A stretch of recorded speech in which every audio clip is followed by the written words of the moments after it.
Hey, so tonight we're going to talk about something pretty wild. What it was actually like to live through the Industrial Revolution, especially when it came to keeping yourself clean. Trust me, by the time we're done, you're going to be real grateful for that soap in your bathroom and the toilet that actually flushes. Oh, and if you're enjoying these stories, I'd really appreciate a like or subscribe. Super curious where you're all listening from, so drop a comment with your location and what time it is there. Always blows my mind how people are falling asleep to this all over the world. Alright, find that cozy spot, take a nice slow breath, and just let your body sink into whatever you're lying on. We're heading back to England in the 1830s. So congratulations, you just woke up in a cramped tenement building in industrial Bradford, England, 1834. The morning light barely filters through the single small window of your one-room dwelling. You're not sleeping on a plush mattress, but on a straw-filled sack, laid directly on wooden floorboards. The straw is old, probably hasn't been changed in months, and it's lumpy against your back. The scratchy wool blanket covering you offers minimal comfort against the constant damp chill.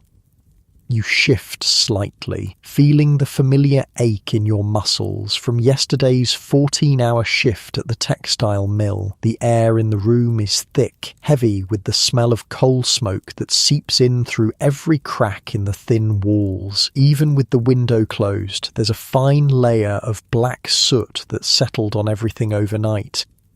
You can taste it on your lips, feel it in the back of your throat. Your wife and 3 children are still asleep beside you, all crammed into the same bed for warmth. In the corner, your elderly mother snores softly on her own small pallet. 6 people in a room barely 15 feet square. Privacy doesn't exist here. The first thing you notice each morning isn't birdsong or sunlight. It's the smell. Now, good news and bad news. Bad news is that your nostrils are immediately assaulted by the combined scents of unwashed bodies, the chamber pot in the corner that needs emptying, cooking grease from last night's meagre dinner, the mildew on the walls, and the ever-present coal smoke. Good news? You barely notice it anymore. Your nose has adapted to this cocktail of industrial life scents. Visitors from the countryside might gag upon entering, but to you, this is just the normal backdrop of existence. You need to get up and start your day, but first, nature calls. You glance at the chipped ceramic chamber pot in the corner. It's nearly full from the family's use overnight. And here's the thing. In this working-class home in 1834 Bradford, there's no bathroom, no shower, no sink with running water, and definitely no toilet that flushes away your waste with the simple push of a lever. Instead, you'll use that chamber pot, which someone, probably your wife or eldest daughter, will have to carry downstairs and empty into the communal cesspit behind the building later this morning. If you're lucky, the cesspit has been emptied recently by the night soil men who collect human waste to sell as fertilizer. If you're not lucky, and honestly, in this neighbourhood you rarely are, the cesspit is overflowing, creating a foul-smelling puddle that seeps into the building's foundation. But let's get back to you. After using the chamber pot, you need to wash up a bit. There's a chipped ceramic basin on the room's only table, next to a pitcher of water that your wife filled yesterday from the communal pump down the street. The water sits overnight because making the trip for fresh water every morning would mean being late for work, and being late for work even once could cost you your job. The water in the basin is cold, of course. Heating water requires precious coal for the small iron stove, and you save that for essential cooking. So you splash the icy water on your face, the shock of cold making you gasp. There's a small sliver of harsh lye soap nearby, but you use it sparingly. Soap is expensive, and this piece needs to last the whole family at least another week. You run wet fingers through your hair and over your teeth. No toothbrush, no toothpaste. Those are luxuries for the middle and upper classes. Instead, you might rub your teeth with a rag and some salt if you have it. Many of your co-workers have already lost most of their teeth by your age. 35, their gums blackened and receding. You're relatively lucky, having only lost 3 molars so far to rot and infection. Now, I know what you're thinking. Why not just take a proper bath? Well, in 1834, working-class Bradford proper baths aren't really a thing. Your tenement building, housing 12 families, has no bathroom facilities whatsoever. The closest public bathhouse is across town, costs money you don't have, and you'd have to go during work hours anyway. Most working-class people in industrial cities might manage a full-body wash every few weeks at best, usually in that same small basin, standing up and using a rag to wipe themselves down section by section. Your daily bathing routine consists of washing your face, hands, and perhaps your armpits and groin, the Victorian version of what we'd now call a sink bath or a hawse bath, cleaning just the essential bits when a full wash isn't possible. After your minimal morning ablutions, you get dressed in the same clothes you wore yesterday and the day before. Working-class people typically owned 2 sets of clothes at most, one for work and one slightly nicer set for Sundays. Underwear as we know it doesn't really exist yet for most people. Men might wear long linen or cotton shirts that hang down past their waists, while women have simple shifts under their dresses. These garments are washed perhaps once a week, if that. The lack of cleaning isn't just laziness or lack of caring, it's practical reality. Without running water, every drop used for washing clothes has to be carried from the public pump, heated on the stove, and then the wet clothes have to be hung somewhere to dry in your already cramped living space.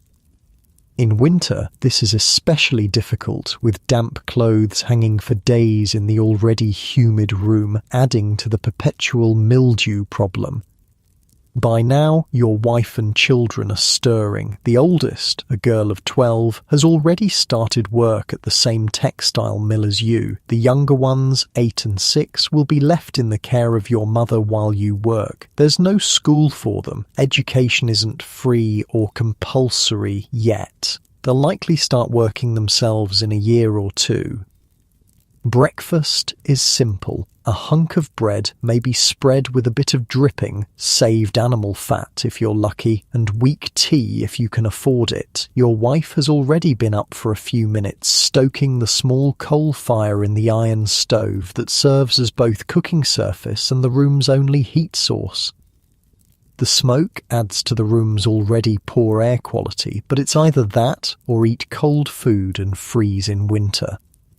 Your daughter takes her turn at the water basin, going through the same minimal washing routine. The water is already dirty from your use, but you can't afford to waste it by changing it between users. By the time your wife uses it last, the water will be grey and cloudy. Now it's time to head to work. You and your daughter bundle up against the chill morning air and head down the narrow, twisting staircase that serves your building. It's dark, the steps worn unevenly from years of use. The smell gets worse as you descend, as the ground floor is closest to the overflowing cesspit out back, and the building's residents often empty chamber pots in the alley beside the building when the cesspit is too full. Stepping outside, you're hit by the full sensory assault of industrial Bradford in 1834. The air is thick with coal smoke from thousands of chimneys, both industrial and residential. The sky is rarely blue here anymore. Instead, it's a perpetual grey, with the sun appearing as a dim orange ball on the clearest days. Your lungs tighten slightly as you breathe in the particulate-laden air, but like the smells, you've grown accustomed to it. The narrow street outside your building is a mess of mud, horse manure, discarded food waste and human excrement. There are no sewers here yet. That innovation will come decades later after too many cholera outbreaks to ignore. Instead, waste simply accumulates wherever people drop it. After rain, the street becomes a foul-smelling river of filth, the contents of chamber pots and cesspits overflowing and mixing with the mud and animal waste. You and your daughter carefully pick your way through this muck, trying to keep your shoes as clean as possible. Shoes are expensive and difficult to replace. The poorest of your neighbours go barefoot even in winter, their feet calloused and often infected from constant contact with the filthy streets. As you walk toward the mill, you pass a water pump where several women are already queuing with buckets and jugs. This public pump is the sole water source for hundreds of people living in the surrounding tenements. The water comes from a well that, unbeknownst to anyone yet, is contaminated by seepage from nearby cesspits. The scientific understanding of how disease spreads is still in its infancy in 1834, and the connection between contaminated water and illnesses like cholera and typhoid hasn't been firmly established. This pump, providing water for drinking, cooking, and what little washing gets done, is slowly poisoning your entire neighborhood, but that knowledge is still decades away. For now, people just accept that stomach ailments, diarrhea, and the occasional deadly outbreak of cholera are simply facts of urban life, perhaps punishments from God or the result of bad air, the miasma theory that still dominates medical thinking. Speaking of medical thinking, healthcare for working-class people like you is basically non-existent. If you get sick, you simply try to work through it. Missing work means no pay, and no pay quickly means no food and eviction. There are no sick days, no health insurance, no worker protections. The most common medicines available to you would be alcohol to dull pain, various herbal concoctions of dubious effectiveness, or if you can afford to see a doctor, you can't. You might be bled with leeches or given mercury compounds that do more harm than good. Basic preventative healthcare measures that we take for granted, like regular bathing, hand washing before eating, and proper waste disposal, aren't understood as health issues yet. It's not that people want to be dirty or unhealthy, it's that the infrastructure doesn't exist to be clean by modern standards, and the scientific knowledge linking hygiene to health is still developing. You and your daughter arrive at the textile mill just as the morning bell is ringing. You'll spend the next 14 hours in a hot, humid, lint-filled room working with dangerous machinery for barely enough pay to keep your family fed. Your daughter, smaller and more nimble, will be sent crawling under still-running machines to clean them or retrieve dropped items, risking fingers, limbs, and even her life for a fraction of your already meagre wages. The mill itself is no cleaner than the streets. There are no toilets here either. Workers are expected to relieve themselves in designated corners or buckets, which are infrequently emptied. The air is filled with cotton lint and wool fibres that coat your lungs, eventually leading to chronic breathing problems that mill workers call brown lung. The machines are dangerously unguarded, regularly causing injuries from lost fingers to fatal accidents when clothing or hair gets caught in the mechanisms. By the end of your shift, you'll be exhausted, filthy with sweat, machine oil, and textile fibres. You'll make the long walk home in the dark, perhaps stopping at a pub for a pint if you can spare the pennies, not just for the brief pleasure of alcohol, but because beer is often safer to drink than water in many neighbourhoods.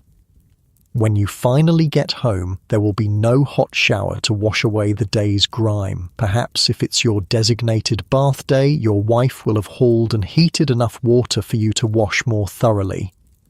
But more likely, you'll simply use that same basin, now filled with fresh water if you're lucky, to wipe away the worst of the day's dirt before collapsing into the same bed with your family to do it all again tomorrow.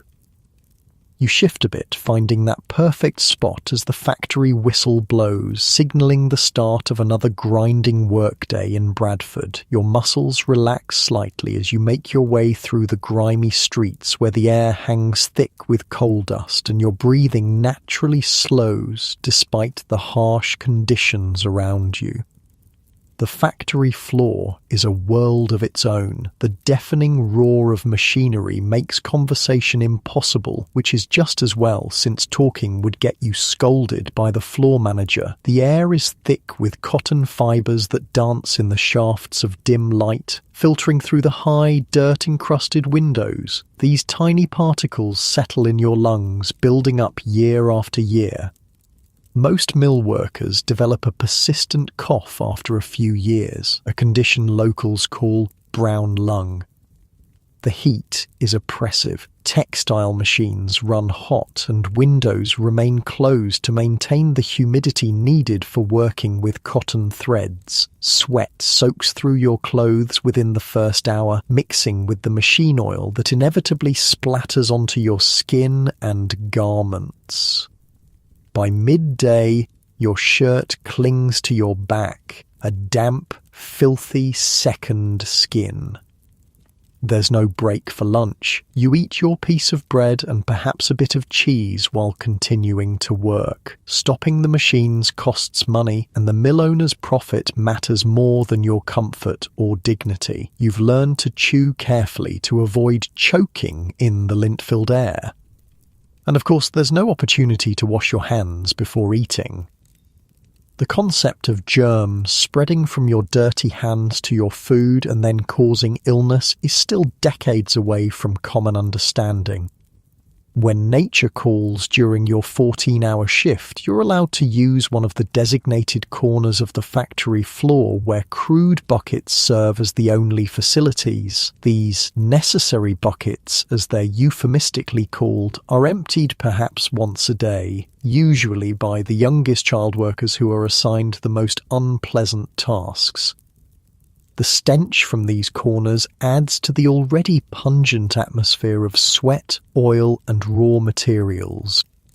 There's no privacy, no hand washing, and certainly no toilet paper, perhaps some rough scraps of waste cotton or wool if you're lucky. Women have it particularly difficult, especially during their monthly cycles. Many fashion makeshift pads from scraps of cloth which they must wear all day without opportunity to change or clean themselves. Blood-stained skirts are common and unavoidable, adding to the general humiliation.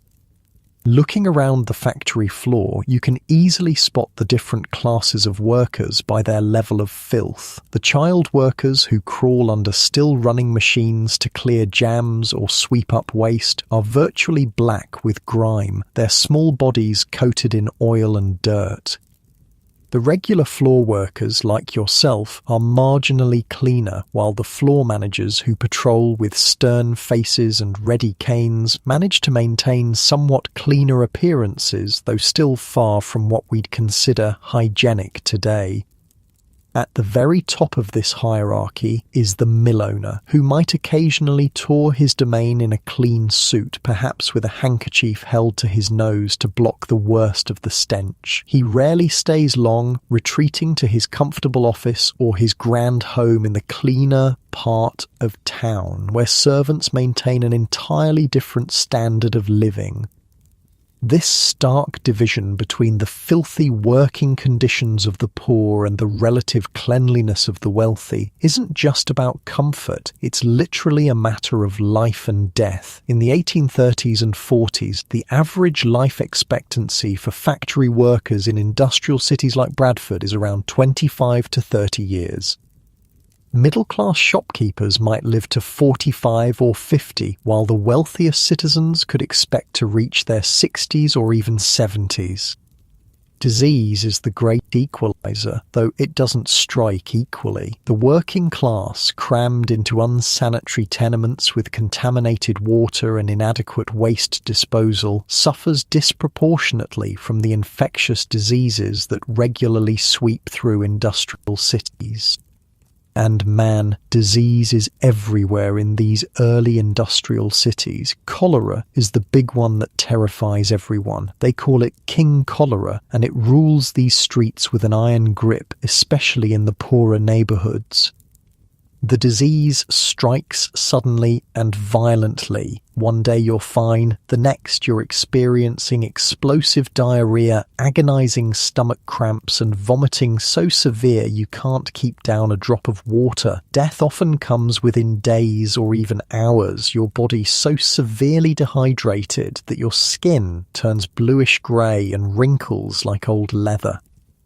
The first major cholera outbreak hit England in 1831-32, and it was devastating. No one understood what caused it. The prevailing theory among doctors and scientists was that diseases like cholera spread through miasma, bad air or foul vapours arising from rotting organic matter. This theory made intuitive sense in the stinking industrial cities where the air was visibly polluted and reeked of human waste, industrial chemicals, and decay. But the miasma theory led to all the wrong solutions. City officials might try to combat cholera by burning tar and sulphur in the streets to purify the air, or by urging citizens to carry nosegays, small bouquets of fragrant herbs and flowers, to ward off disease. Meanwhile, the actual source of infection, contaminated water supplies, went unaddressed. The irony is that efforts to clean up waste often made the problem worse. In some cities, well-meaning officials ordered cesspits to be emptied more frequently, with the waste dumped directly into rivers that served as drinking water sources downstream. The connection between sewage and disease wasn't understood yet, so actions that seemed sanitary often increased contamination. Your neighbourhood in Bradford shares a single water pump with hundreds of other residents. This pump draws water from a shallow well that, unknown to anyone, is regularly contaminated by seepage from nearby cesspits and the general filth of the streets. Every cup of water you drink, every pot of tea you brew, potentially contains invisible death. That's not even the worst of it. In London, the situation is even more dire. The River Thames, which provides much of the city's drinking water, has essentially become an open sewer. The introduction of the flush toilet among the upper and middle classes, theoretically a hygienic improvement, has actually worsened the problem. Instead of human waste being collected in cesspits and removed by night soil men, as disgusting as that was, it's now flushed directly into the Thames, which is also the source of drinking water for much of the population. The result is a deadly cycle. Human waste carrying cholera bacteria is discharged into the river. Water companies draw that same water for distribution to households. People drink the contaminated water and contract cholera, and their waste continues the cycle of infection. This situation will eventually reach its breaking point in London with the Great Stink of 1858, when the smell from the sewage-filled Thames becomes so unbearable that Parliament, whose buildings sit right on the riverbank, finally takes decisive action to create a proper sewer system. But that's still decades away from your life in 1834, Bradford. In the meantime, people cope as best they can. For the working class, this often means relying on alcohol rather than water. Beer and gin are safer to drink than water in many neighbourhoods because the brewing and distillation processes kill harmful bacteria.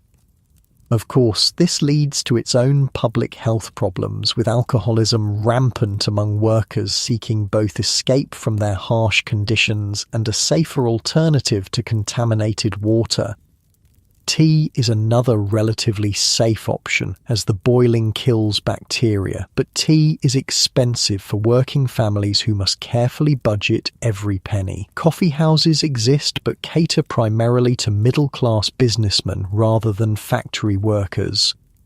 By mid-afternoon in the mill, your throat is parched from the lint-filled air and the heat. You're allowed occasional sips from a communal water bucket. Yes, a single bucket and dipper shared by dozens of workers, another perfect vector for spreading disease that no one yet understands.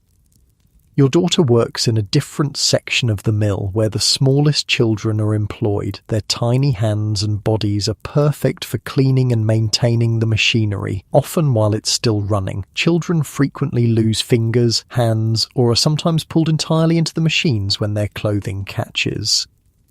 Safety guards on machinery won't become standard for many decades.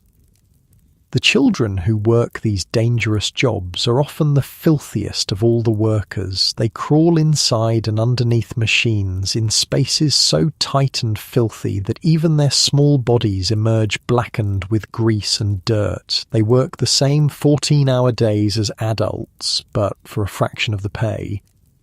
Many develop permanent physical deformities from crawling and contorting their growing bodies into unnatural positions day after day. Back at home, your wife is dealing with her own hygiene challenges. Keeping a household even minimally clean in these conditions is nearly impossible. Without running water, every drop used for cleaning must be carried from the public pump. Soap is expensive and often harsh, made from rendered animal fat and lye. Most cleaning is done with plain water and perhaps some sand or ashes for scouring. Laundry is a particular challenge. Your wife might manage to wash the family's clothes once a week or so, a process that takes an entire day of hard physical labour. First, she must haul multiple buckets of water from the pump. Then she heats it over the coal fire in your single room, which becomes steamier and more uncomfortable than usual. The washing itself is done in a wooden tub with clothes scrubbed by hand on a washboard, a corrugated metal or wooden board that allows for scrubbing but is brutal on both the fabrics and your wife's hands. The soap she uses for laundry is not the fancy scented kind that wealthy people might enjoy. It's rough, brown and caustic, often making her hands raw and cracked. After washing, the heavy, sodden clothes must be wrung out by hand and hung to dry, either outside if weather permits, or inside your already cramped living space. The result of all this labour is clothes that are somewhat cleaner, but never truly clean by modern standards. Stains are persistent, and without hot water and effective detergents, many forms of grime become permanently embedded in the fibres. Body lice and other parasites are common, hiding in the seams of clothing where they're difficult to remove without boiling the garments, which would destroy many fabrics. Bedding presents an even greater challenge. Mattress ticking, the outer fabric case, and sheets, if you're fortunate enough to have them, are heavy and unwieldy when wet. They take days to dry in the damp climate of industrial England, especially in winter when they must be hung indoors. Many working-class families simply live with dirty bedding, which becomes a breeding ground for parasites, mould, and bacteria. All of this stands in stark contrast to the lives of the wealthy in the same city. Just a mile or two away from your cramped tenement, the mill owner lives in a spacious home with designated rooms for different activities, a concept unimaginable in your one-room dwelling. His home likely has a dedicated bathroom, though not yet with running water in 1834. Instead, servants carry water to fill a copper or tin bathtub when the master or mistress wishes to bathe, which might be weekly or even daily for the truly fastidious. The water is heated beforehand, the soap is fine-milled and pleasantly scented, and afterward, the dirty water is carried away by those same servants. Clean towels, fresh clothes laid out by a lady's maid or valet, and perhaps scented powder or cologne complete the bathing ritual. For the wealthy, cleanliness is becoming increasingly associated with moral virtue and social standing. Cleanliness is next to godliness is a phrase gaining popularity, though it's applied selectively. The poor are often judged as morally deficient for their lack of cleanliness, without acknowledgement of the structural and economic barriers that make hygiene nearly impossible for them.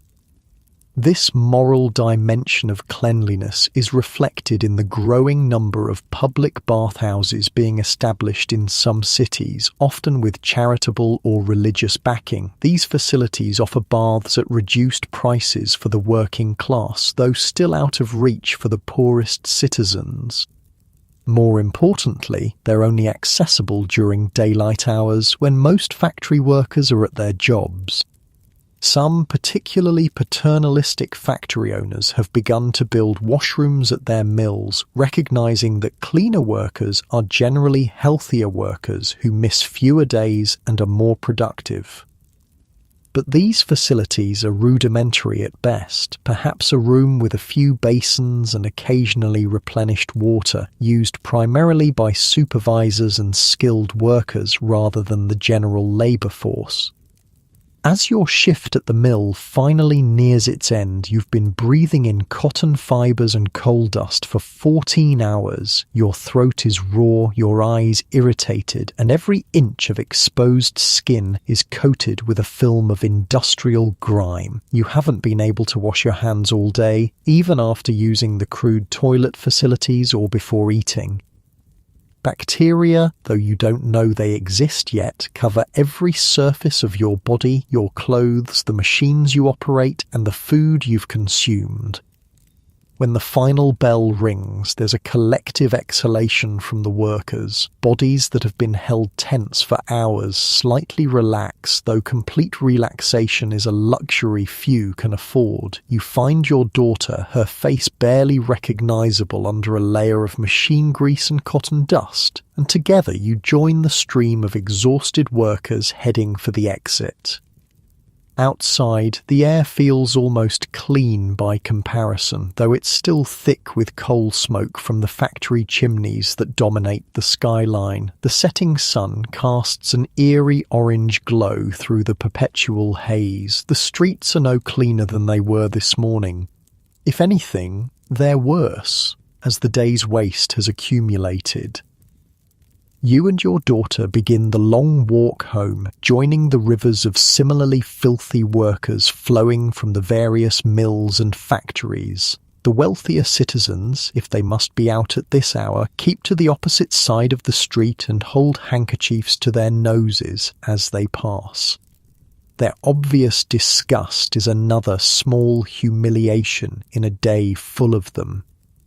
By the time you reach your tenement building, your legs ache and your stomach growls with hunger. The stairway is dark, the smell of the building's waste even more pronounced in the evening heat. As you climb, you pass neighbors in similar states of exhaustion and filth.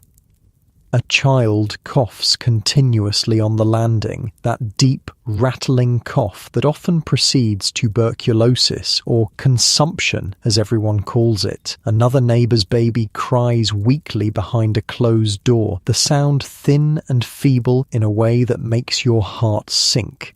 Infant mortality in these tenements approaches 50% in some years.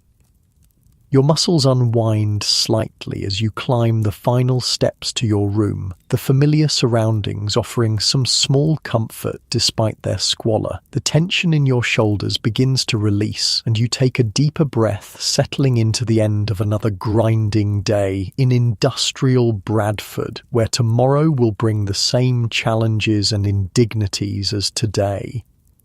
When you enter your single-room home, the familiar scene greets you. Your wife has managed to coax a small fire from the precious coal you can afford, bringing the temperature just above the damp chill that perpetually hangs in the air. The younger children rush to greet you and your daughter, their faces smudged but noticeably cleaner than yours.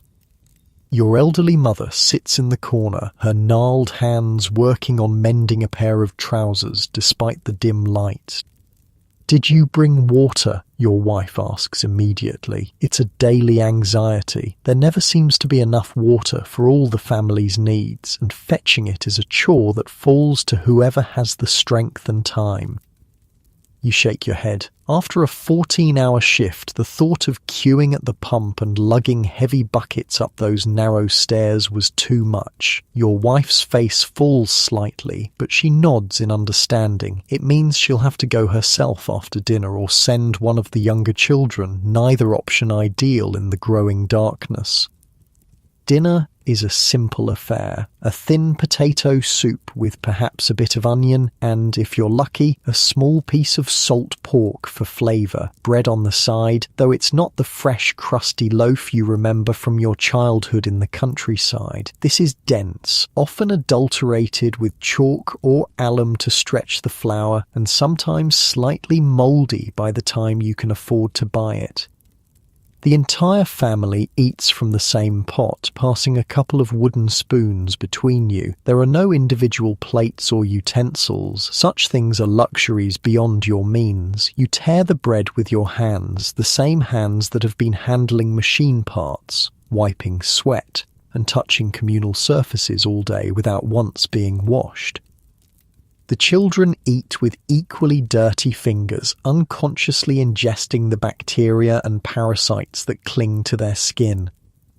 The water you drink with dinner comes from the same public pump that serves your entire neighbourhood. Unbeknownst to anyone, it's contaminated with sewage that has seeped from nearby cesspits into the groundwater. The connection between such contamination and disease won't be definitively proven for another 20 years when Dr. John Snow traces a cholera outbreak in London to a specific water pump on Broad Street. For now, people accept that water sometimes makes you sick, but they have few alternatives. Some believe that adding a splash of gin or whiskey purifies the water, and while the alcohol might indeed kill some bacteria, it's rarely added in sufficient quantities to make a difference. It does, however, make the often foul-tasting water more palatable.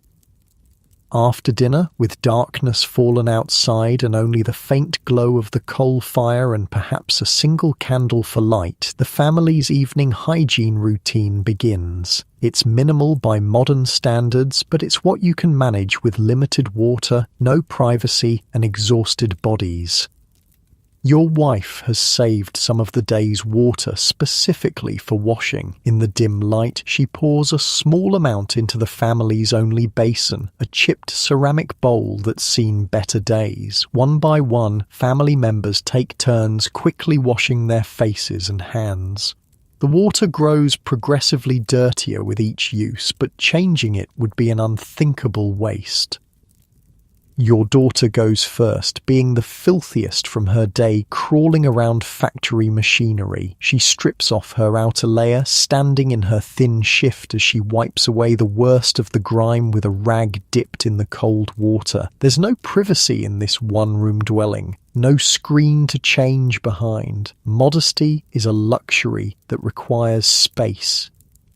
The small piece of lye soap is used sparingly, primarily on hands and faces. It's harsh stuff made from rendered animal fat and caustic lye, nothing like the gentle scented soaps available to wealthier citizens. It leaves the skin red and sometimes raw, but it does cut through the worst of the industrial grime.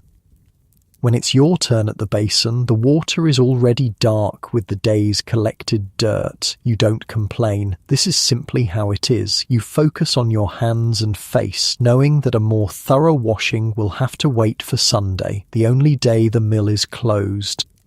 Sunday is bath day for most working-class families, the one day of the week when they can spare the time and fuel to heat enough water for a proper wash.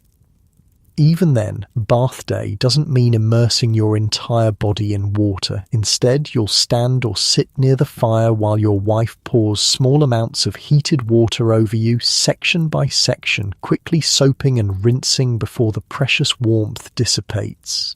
Your entire body might get wet during this process, but never all at once. There simply isn't enough hot water for that kind of luxury. As for your hair, it's washed perhaps once a month at most. Daily or even weekly hair washing is unheard of among the working class. Instead, men and women alike cope with greasy hair by wearing caps or headscarves or by vigorously brushing to distribute the oils and remove the worst of the visible dirt.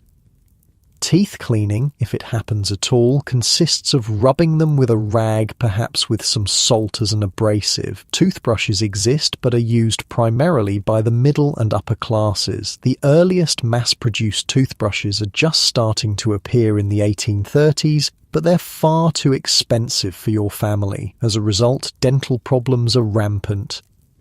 Tooth decay, gum disease, and chronic bad breath are simply facts of life.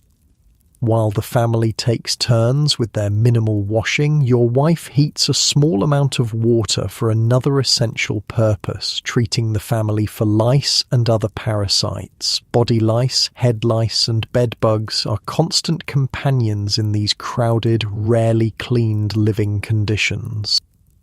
One by one, the children sit near the fire while their mother carefully combs through their hair with a fine-toothed comb, pausing to crush the tiny parasites she finds. It's a tedious, time-consuming process, but a necessary one. Left unchecked, an infestation can lead to secondary infections as bites become infected, not to mention the constant discomfort and social stigma. For bedbugs, there are few effective treatments available. Occasionally, the entire family might evacuate your room for a day while sulfur is burned inside in an attempt to fumigate the space. More commonly, you simply endure their bites as another of life's many discomforts. Fleas are similarly difficult to eradicate. They breed in the cracks of floorboards, in bedding, and in the bodies of the rats that freely roam the tenement buildings. Like lice and bedbugs, they're vectors for disease, though this connection isn't yet understood in 1834. What is understood, at least on a practical level, is that vermin and filth seem to go together, and both seem connected to illness. Working-class families like yours do what they can to maintain some standard of cleanliness, not just for comfort, but out of a vague but correct intuition that cleanliness protects health. The wealthier classes often view the poor as inherently, even willfully dirty, judging the state of working-class homes and bodies without understanding the structural barriers to cleanliness. They don't see the hours your wife spends trying to keep your single room habitable, or how she stretches every drop of water and scrap of soap to maintain some semblance of hygiene.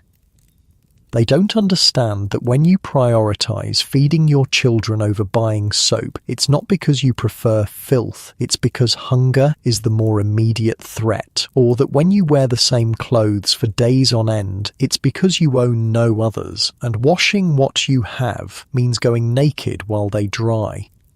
The middle and upper classes have begun to embrace cleanliness as a moral virtue, a sign of respectability and self-discipline. Cleanliness is next to godliness has become a common refrain, though it's applied selectively. The poor are judged as morally deficient for their lack of cleanliness, while the structural and economic barriers to hygiene go unacknowledged. This moral dimension adds another layer of shame to poverty. When you walk past a well-dressed gentleman or lady on the street and see them recoil from your proximity, it's not just your poverty they're judging, but what they perceive as a moral failing, your uncleanliness, revealing a supposedly deficient character. In reality, maintaining even minimal cleanliness in these conditions requires tremendous effort and ingenuity. Your wife's hands are perpetually raw and cracked from the harsh lye soap she uses for laundry. The children have permanently ingrained dirt in their knuckles and around their nails that no amount of scrubbing seems to remove.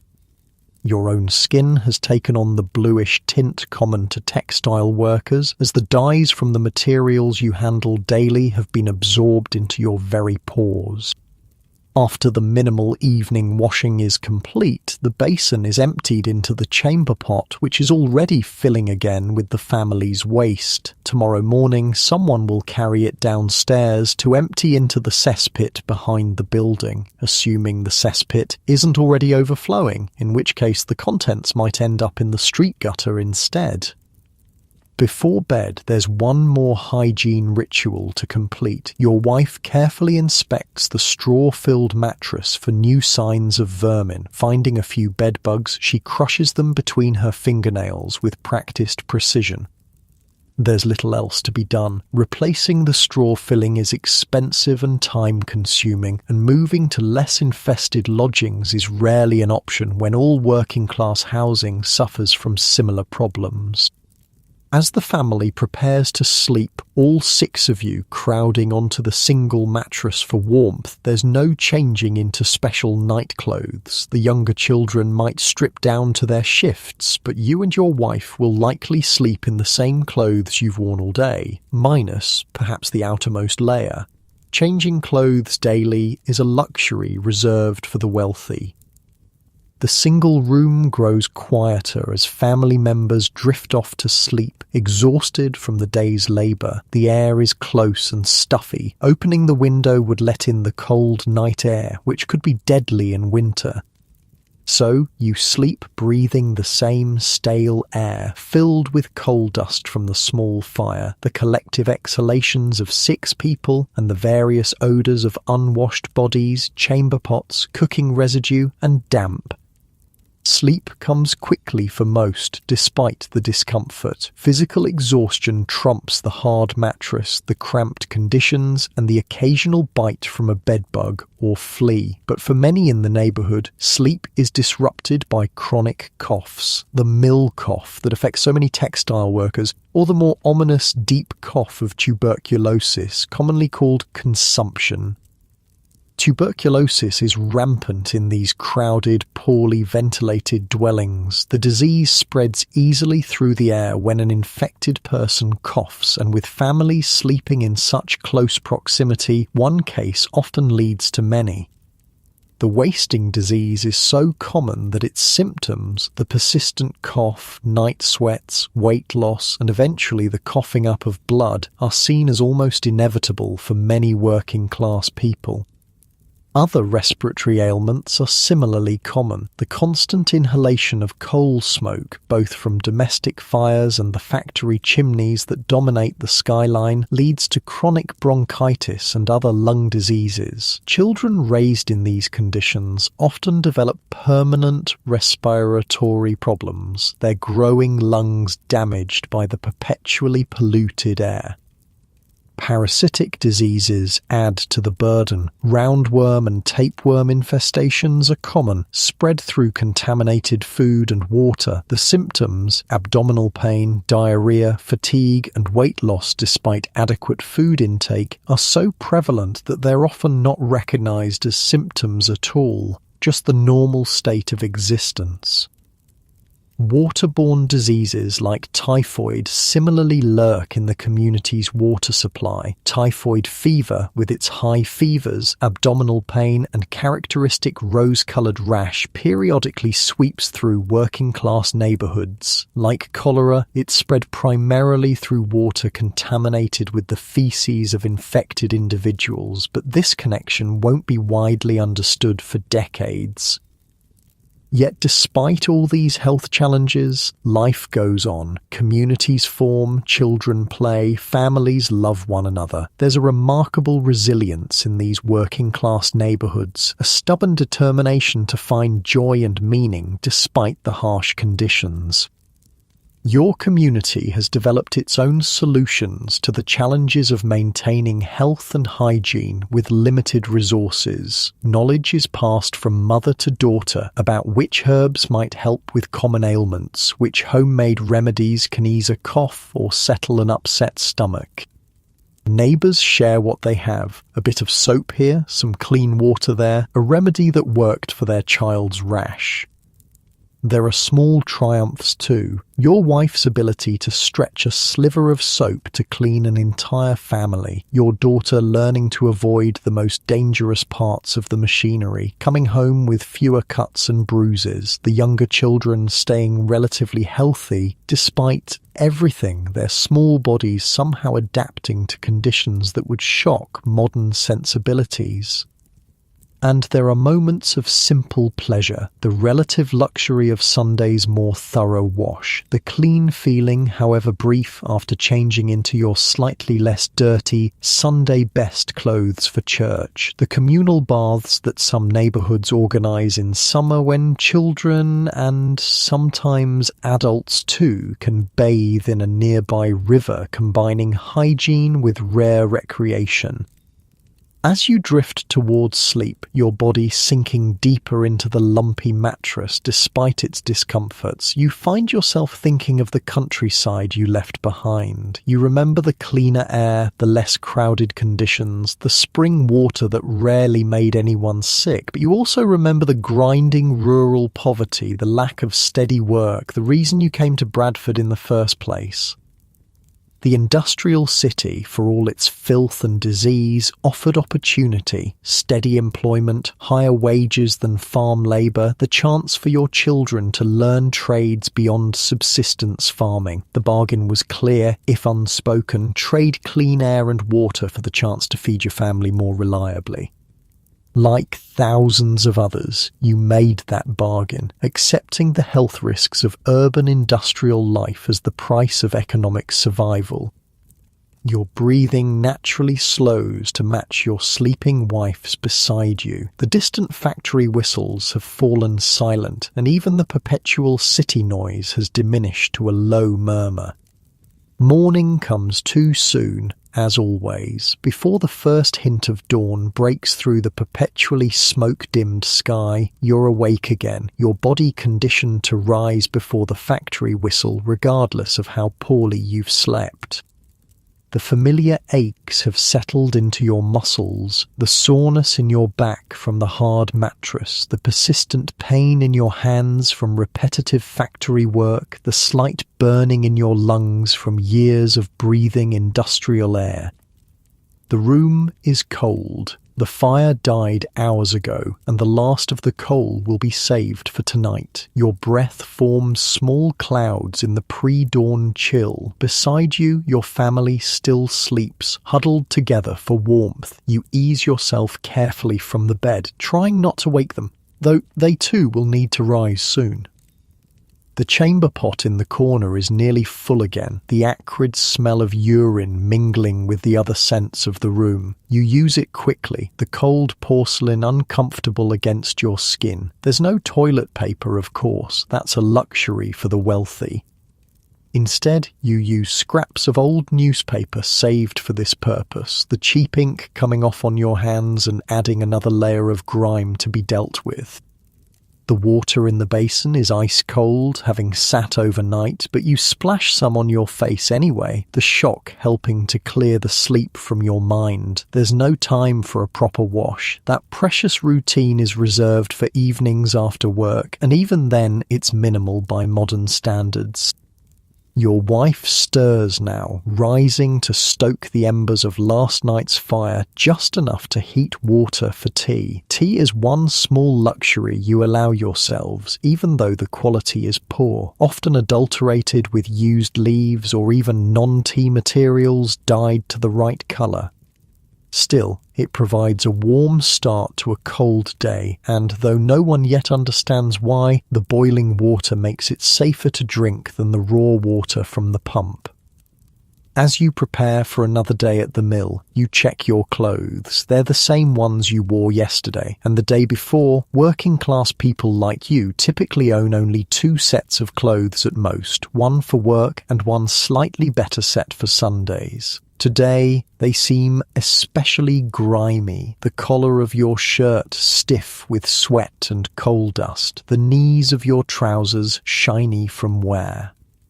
You brush at the worst of the visible dirt, but it's a losing battle. The fabric itself seems to have absorbed the grime of industrial life, the fibers permanently discolored despite your wife's best efforts with the weekly laundry. Even when newly washed, your clothes never achieve what a modern person would consider clean. The limitations of cold water, harsh soap, and hand scrubbing leave them permanently dingy. Undergarments as we know them are minimal. You wear a long cotton shirt that serves as both outer and underlayer. Women's undergarments are similarly basic, a chemise or shift under the dress, perhaps with a corset for those who can afford one. The concept of changing undergarments daily is decades away for the working class. Your daughter is awake now too, her thin face pinched with lingering exhaustion. At 12, she's already developing the permanently stooped posture common to mill workers, her spine curved from hours bending over machinery. Like you, she dresses quickly in yesterday's clothes, her small fingers numb with cold as she buttons her dress. Breakfast is quick and meagre. More tea, a bit of bread, perhaps a smear of dripping, saved animal fat if you're lucky. There's no fresh milk. It's too expensive and spoils quickly without refrigeration. Instead, you might have a bit of cheese if you can afford it. Though it's often of poor quality, the flavour sharp and sometimes slightly rancid.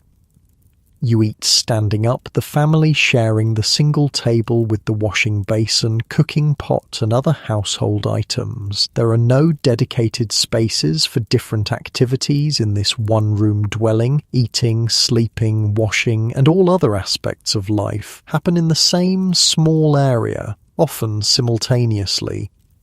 Before leaving, your wife hands you and your daughter small bundles wrapped in cloth, your midday meals to be eaten during the brief pause allowed in the 14-hour workday. Inside is more bread, perhaps with a bit of cheese or, on rare occasions, a piece of salt pork or sausage.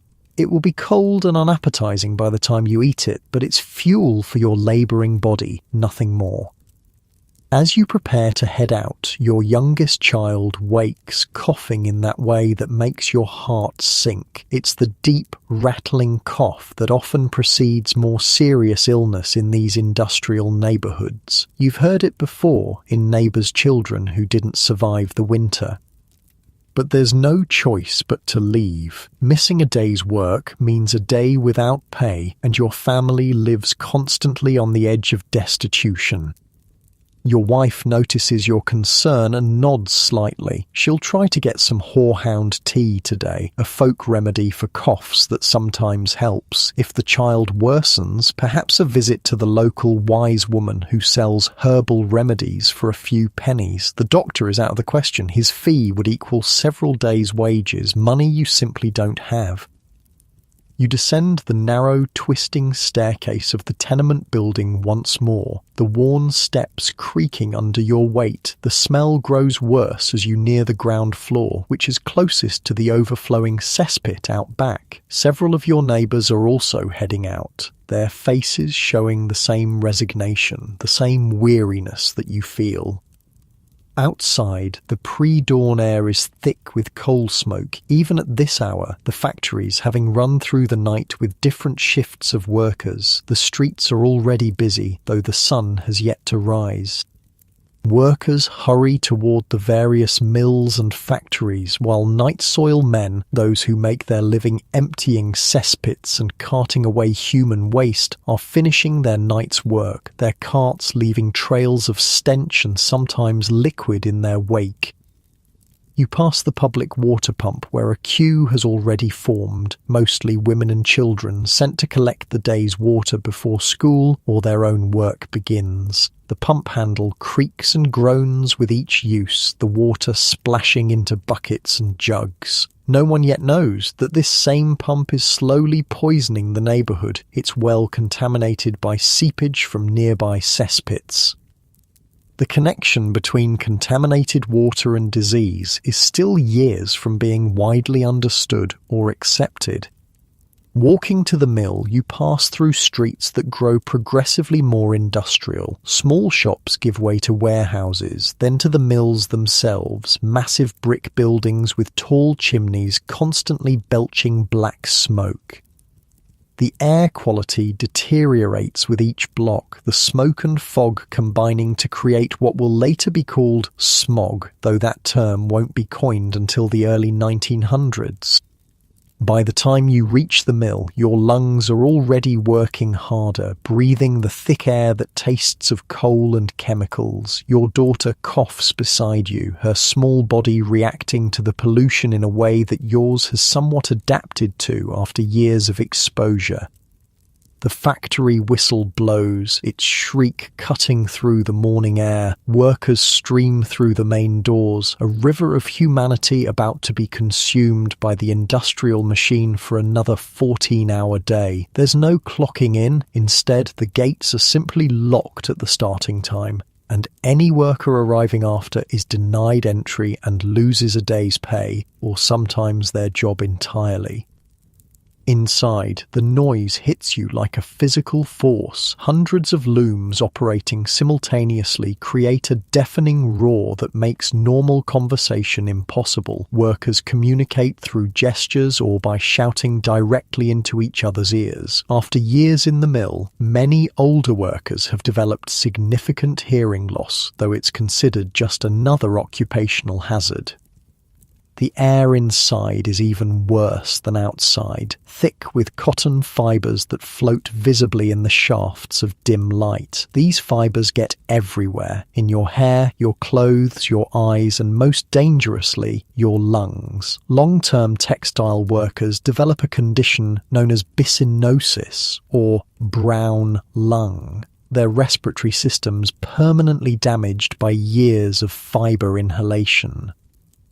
The temperature is already climbing, the machinery generating significant heat. The windows remain sealed to maintain the humidity needed for working with cotton threads, creating a hot, stuffy environment that will become nearly unbearable by midday. Sweat begins to form on your brow within minutes of starting work, the first of many bodily fluids that will soak your clothing throughout the day.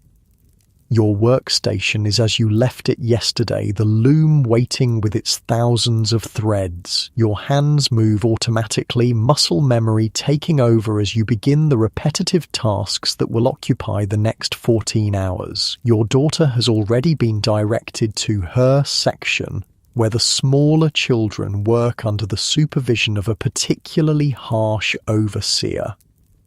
As the morning progresses, the physical discomforts multiply. The constant noise gives you a headache that throbs behind your eyes. Cotton dust irritates your throat, causing a persistent tickle that makes you cough despite your best efforts not to. Coughing too much attracts negative attention from supervisors who might see it as a sign of weakness or illness that could affect your productivity. Sweat soaks through your clothes, the physical labour and hot environment ensuring that you're perpetually damp. This combines with the machine oil that inevitably splatters onto your skin and clothing, creating a sticky, uncomfortable layer between fabric and skin that contributes to the various rashes and skin irritations common among textile workers.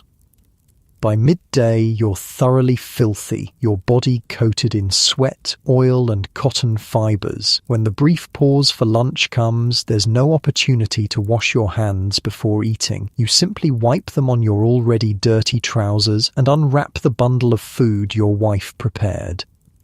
You eat quickly, still standing at your workstation. Sitting down would be seen as laziness and could earn a reprimand or even a fine.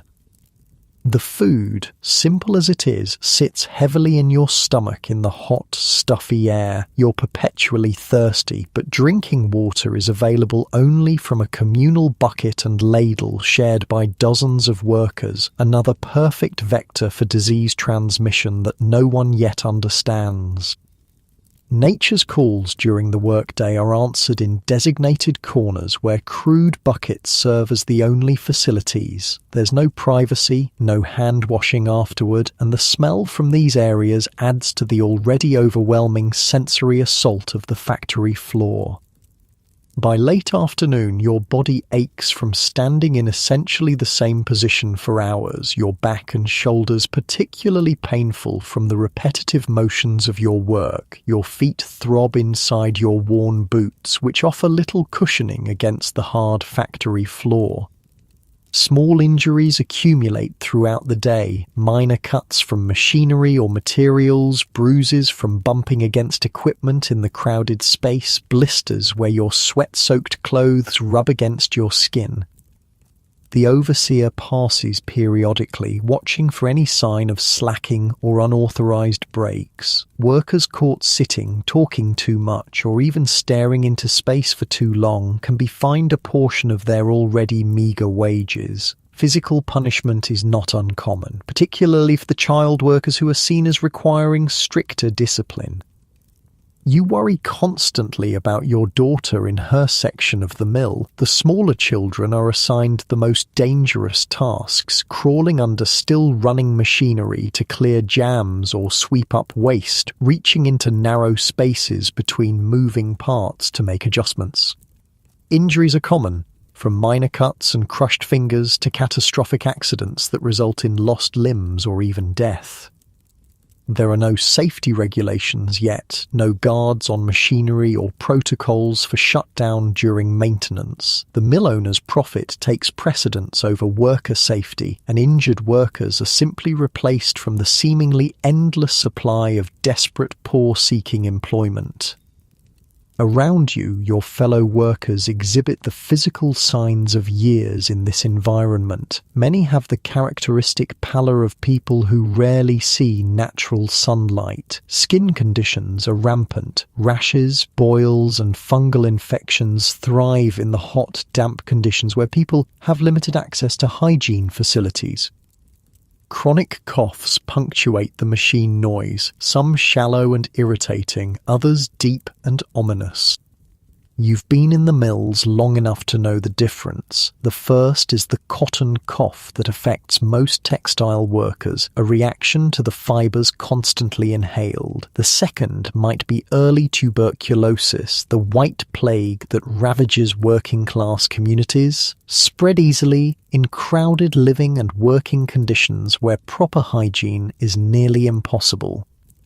As the day finally draws to a close, the whistle signals the end of the shift. Your body, pushed beyond natural limits for 14 hours, somehow finds the energy to complete the final tasks. Around you, workers straighten backs that have been bent over machinery all day, stretch arms that have performed the same motions thousands of times, and prepare for the long walk home. You find your daughter among the crowd of child workers. She looks even more exhausted than this morning, her face grey with fatigue beneath the layer of industrial grime. There's a new cut on her arm, carelessly bandaged with a scrap of relatively clean fabric. She doesn't complain. Complaints don't change anything in this world, and showing weakness can make you a target for those looking to replace you. Together, you join the stream of workers exiting the mill, the sudden reduction in noise creating an almost physical sensation of relief. Outside, the air feels cool and almost clean by comparison, though it's still heavy with industrial pollution. The sky is already darkening, the workday so long that you leave home and return in darkness during winter months. The walk home seems even longer than the morning journey, your tired muscles protesting each step. Around you, fellow workers move with the same exhausted shuffle, heads down, conserving energy for the final push home. Conversation is minimal. Everyone is too tired for social niceties. Your mind turns to home, to the meagre comforts waiting there. You're filthy, exhausted and sore, your body pushed to limits that seem impossible to modern sensibilities. But there is still the small pleasure of washing away the day's grime, even if only partially. The relief of sitting down after 14 hours on your feet. The comfort of family around you, all having survived another day in a world that seems designed to grind you down. Your body starts to unwind as you near your tenement building, the familiar surroundings signaling to your muscles that rest is coming soon. You take a deeper breath, your shoulders dropping slightly from their tense position. That's it, nice and easy, as you climb the final stairs to home, where another evening of minimal comfort awaits before the cycle begins again tomorrow. The narrow staircase seems longer tonight, each step requiring deliberate effort from your exhausted legs. Your daughter follows behind, her footsteps dragging with fatigue. The familiar smells of the tenement building, a mixture of cooking, human waste, and damp, no longer register as offensive. They simply signal home. When you push open the door to your single room, the scene within brings small comfort. Your wife has managed to keep the coal fire going, bringing the temperature just above the perpetual chill. The youngest child, the one who was coughing this morning, is asleep on the mattress, his breathing still raspy but no worse than before. Your mother sits mending by the fire's dim light, her fingers gnarled but still nimble after decades of such work. "You're back," your wife says, stating the obvious but with relief in her voice. Every day she sends you and your daughter into the dangerous world of industrial machinery, never completely certain you'll both return uninjured. "I've saved water for washing." This small kindness, setting aside precious water specifically for washing away the day's filth, is one of the ways love expresses itself in these harsh conditions. The water isn't much, barely filling the basin, but it's been warmed by the fire, a luxury that brings unexpected tears to your eyes. "You first," you tell your daughter, knowing that children with their still-growing bodies suffer more from the dirt and contaminants of the mill. She nods gratefully and begins the process of removing her outer garments, standing in her thin shift as she uses a rag to wipe away the worst of the grime. The warm water quickly turns grey, then black with the accumulated industrial filth. While she washes, your wife serves the evening meal, another simple but filling stew, extended with potatoes and root vegetables to make the small amount of meat stretch further. Your middle child, released from a day of watching the youngest, helps portion it out, careful not to spill a single precious drop. It's Thursday today, which means tomorrow is the last workday before Sunday's relative rest. In your mental calendar, today holds significance beyond just being near the end of the work week. It's your designated bath night. In your household, as in most working-class families, different family members bathe on different nights of the week. Water is too precious, heating it too time-consuming and fuel-intensive for everyone to bathe daily, or even all on the same day. Instead, you rotate, perhaps the children on Monday, your wife on Tuesday, yourself on Thursday. It's a system born of necessity, maximizing cleanliness while minimizing resource use. Tonight, after dinner, and after the minimal daily washing is complete for the others, you'll have your weekly bath. Not a full immersion. The luxury of submerging your entire body in water at once is reserved for the wealthy who have both large tubs and servants to fill them. Instead, you'll stand or sit near the fire while your wife pours warmed water over you bit by bit, quickly soaping and rinsing each section of your body before moving to the next. The anticipation of this more thorough cleaning sustains you through dinner, where conversation is minimal. Everyone is too tired for much talk, and besides, what is there to say? Each day is much like the last, an endless cycle of work, minimal rest and survival. After eating, while the rest of the family prepares for sleep, your wife begins the laborious process of heating water for your bath. The small iron pot can only heat a little at a time, requiring multiple trips to the communal pump. Your eldest son, home from his apprenticeship at a nearby cobbler, helps carry the heavier buckets, his own hands cracked and stained from working with leather and dyes all day. Finally, enough water has been heated. The children have been put to bed, though not asleep yet, and a blanket has been hung across one corner of the room to provide the barest minimum of privacy. It's the best that can be managed in this single-room dwelling. Behind this makeshift screen, you strip completely, the cool air raising goosebumps on your skin. Your wife brings the first pot of warm water and begins the process, pouring a small amount over your shoulders while you stand in a shallow basin that catches the runoff. The warm water is shocking against your perpetually chilled skin, a sensory pleasure so intense it's almost painful. She hands you the small piece of soap, not the harsh laundry soap used for clothes, but a slightly gentler variety saved specifically for bodies. It's still nothing like the mild, scented soaps used by the wealthy, but it's better than the caustic laundry bars that leave skin raw and irritated. You wash quickly, efficiently, having learned through years of such baths how to clean your entire body with minimal water and soap. First your face and neck, then arms and torso, finally legs and feet. Certain areas receive special attention: the constantly grimy hands, the feet prone to fungal infections in the damp conditions of the mill, the armpits and groin where sweat and dirt accumulate most heavily. Your wife pours clean rinse water over each section as you finish, the warmth and sensation of cleanliness bringing a pleasure that's difficult to describe to someone from a world of daily hot showers.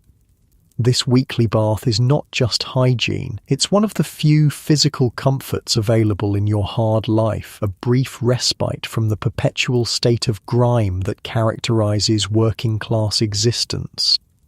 As the bath continues, you become aware of the various small injuries and irritations that mark your body, the calluses on your hands from years of machine work, the rash that never quite heals where your sweat-soaked collar rubs against your neck, the fungal infection between your toes that comes and goes with the seasons.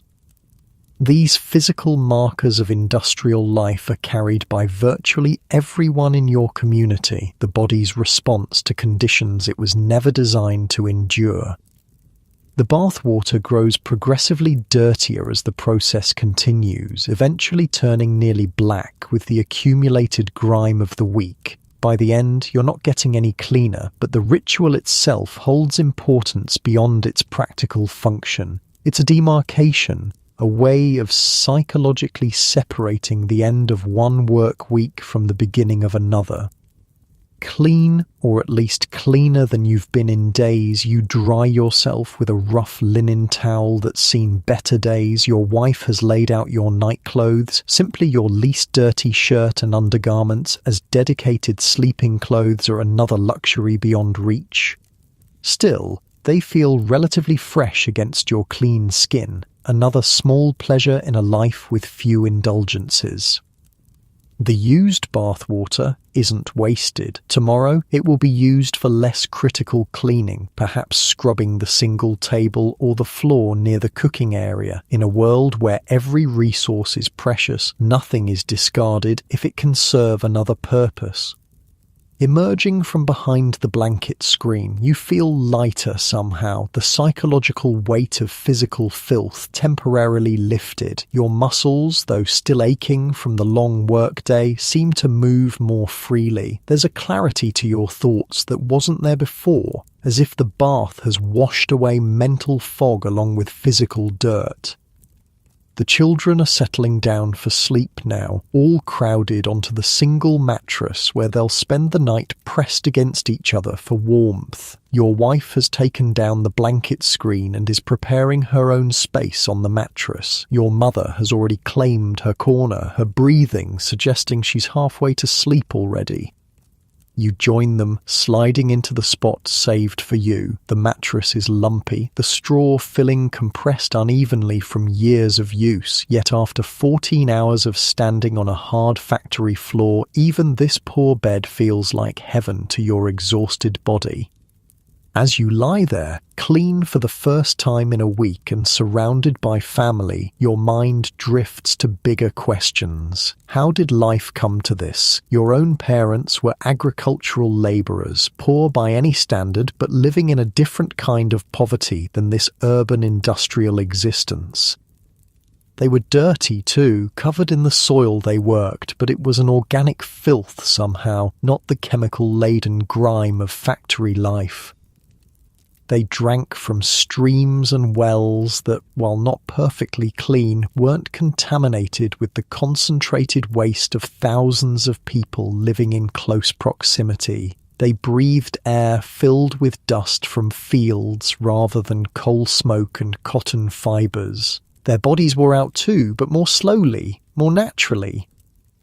You think of your children, wondering what their future holds. Will they spend their entire lives in these conditions, breathing air so polluted it blocks the sun, drinking water tainted with human waste, working machines that slowly destroy their bodies? Or will things improve? There are rumours of reforms, of laws limiting child labour or mandating better conditions, but such changes seem distant and uncertain from your position at the bottom of society. Unknown to you in 1834, significant changes are indeed coming, though too slowly to benefit your generation fully. In 1842, just 8 years from now, Edwin Chadwick will publish his landmark Report on the Sanitary Condition of the Labouring Population of Great Britain, documenting the appalling conditions you live with daily and drawing direct connections between sanitation and public health. This report will eventually lead to the Public Health Act of 1848, the first step in a long, slow process of improving urban sanitation. It will create local boards of health with the power to address issues like contaminated water supplies and inadequate waste disposal. In the coming decades, the scientific understanding of disease will undergo a revolution. John Snow's investigation of the 1854 cholera outbreak in London will demonstrate conclusively that the disease spreads through contaminated water, dealing a blow to the prevailing miasma theory. Louis Pasteur's germ theory of disease will further transform medicine and public health, leading to greater emphasis on hygiene as disease prevention. By the end of the 19th century, indoor plumbing will begin to appear in working-class neighbourhoods, though slowly and unevenly. Sewage systems will gradually replace cesspits, separating human waste from drinking water. Public baths will become more accessible, offering affordable facilities for those whose homes lack proper bathing accommodations. Working conditions will improve too, though again too slowly. The Factory Acts will gradually reduce working hours and set minimum ages for child labour. Safety regulations will make industrial accidents less common, though still far too frequent by modern standards. But all of this lies in a future you can barely imagine as you lie on your lumpy mattress in 1834. For you, cleanliness remains a weekly luxury rather than a daily right. Hygiene, a constant struggle against overwhelming structural barriers. The paradox of your era is that industrialization, which has so degraded your living conditions, also contains the seeds of eventual improvement. The same factories that pollute your air and water are producing goods that will eventually become affordable to working-class families. Items like soap, cotton underwear, toothbrushes, and eventually indoor plumbing fixtures. The middle class that is emerging from this industrial economy will develop new standards of cleanliness, gradually pushing for public health measures that will benefit everyone. The scientific advances of the era will transform understanding of disease transmission, leading to more effective preventative measures. But these changes will take generations, and many, perhaps including yourself, won't live to see them fully realized. The toll of industrial pollution, poor sanitation, dangerous working conditions, and inadequate healthcare will claim countless lives before significant improvements take hold.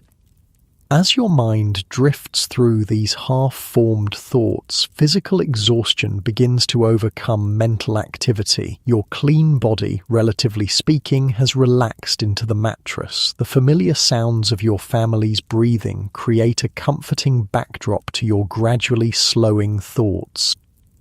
Your eyelids grow heavy as the day's accumulated fatigue washes over you in waves. The persistent aches in your muscles begin to fade as sleep approaches. Even the coughing of your youngest child has quieted, allowing a rare, peaceful atmosphere to settle over the small room.